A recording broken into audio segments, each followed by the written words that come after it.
This event happened to me on New Year's Eve 2017.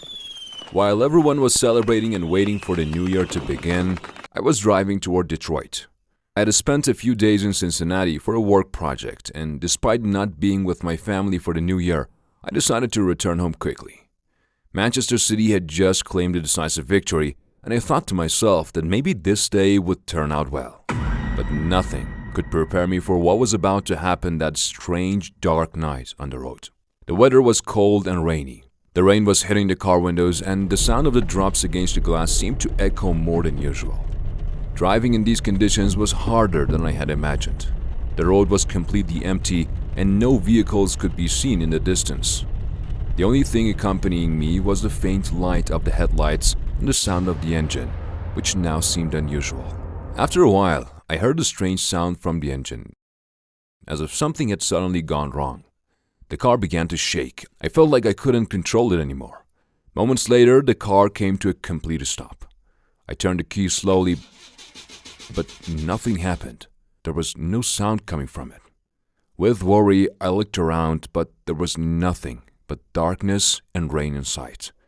The only sound was the wind rushing through the trees. I reached for my phone to call for help, but when I looked at the screen, I realized I wasn't getting any signal. The only thing I could do was wait for assistance. About 20 minutes passed, and I began to feel that something was moving around me. Out of the corner of my eye, I saw something pass by the car quickly.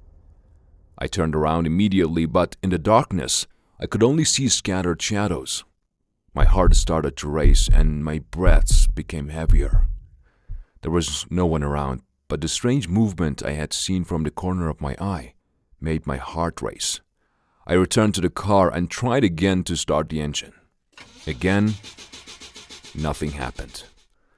Suddenly, I felt the engine was completely silent and the headlights had gone off. My hands began to shake. I didn't know what to do. No matter how much I thought, no solution came to mind. Then, from the darkness, two men in dark clothes appeared and started walking toward me. They didn't say a word. Their faces were empty of any emotion. The only thing I could tell was the cold, merciless look they gave me. My hands shook more. I managed to speak, but my voice was weak and broken. I didn't know what to say. One of them slowly took a step toward me. Instinctively, I felt like I should step back, but fear paralyzed me. He said, "Please don't." His voice was so calm and terrifying that it made my body freeze. I couldn't do anything. My words were useless. He motioned for me to look at the car. "Your car doesn't work anymore. Once you leave here, you will never come back to this road." That sentence echoed in my mind like a heavy blow. What did it mean? Why were these men telling me such things? Where had they come from? Nothing about the situation seemed to make sense. Minutes passed, and the men slowly walked back toward the trees. They didn't speak another word. I stood there, my hands shaking even more. I had a strange feeling. It seemed like all of this was part of a complicated plot that I couldn't understand. I felt like I had fallen into a trap with no way out. When I finally reached home, I couldn't bring myself to tell anyone about the events.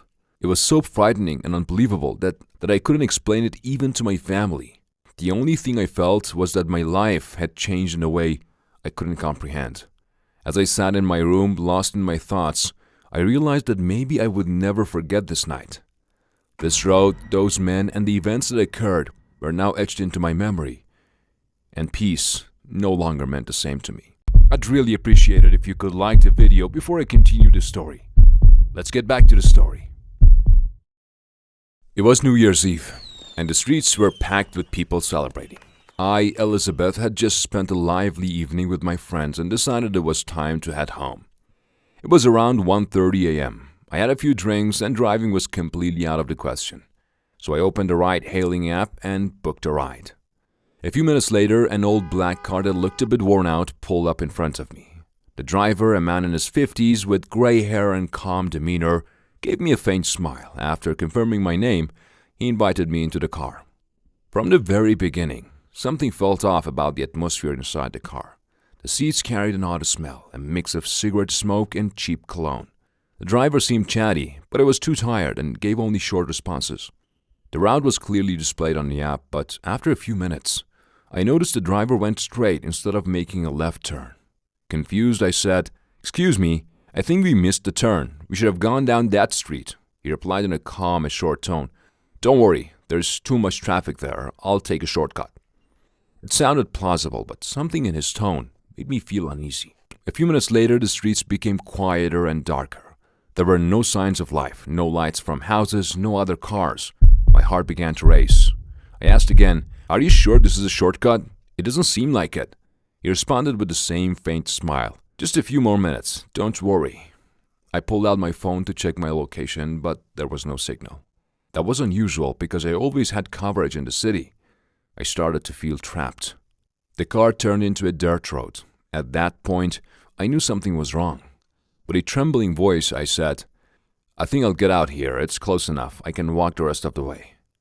But he acted as if he didn't hear me. The car slowed down and finally stopped by a deserted, endless stretch of road.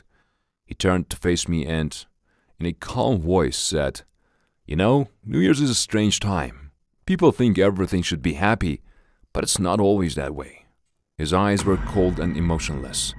In that moment, I knew I had to act fast. Before he could react, I opened the door and bolted out of the car. When my feet hit the ground, I started running as fast as I could.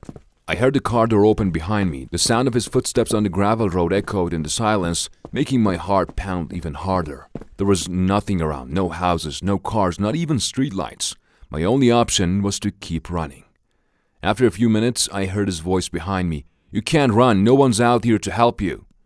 But I didn't give up. I darted into the trees and hid behind one of them. His footsteps grew closer, then suddenly stopped. An eerie silence filled the air. After what felt like an eternity, I heard the sound of the car engine starting and driving away. Still, I was too scared to leave my hiding spot. Maybe he was waiting for me to step out from behind the tree. Eventually, after about 15 minutes, I cautiously made my way back to the road. My phone still had no signal, but I managed to follow the dark road as best as I could. After walking for half an hour, I reached a gas station. The staff there said the road I was on is rarely used and a few strange incidents have been reported there, and when the police arrived, they couldn't find a car. To this day, whenever I think about that night, I can't help but wonder what the driver's intentions were and why he let me go. All I know is that I'll never trust a ride-hailing app alone again. If you want to hear more scary stories, make sure to subscribe so we can reach 1,000 subs soon and bring you more.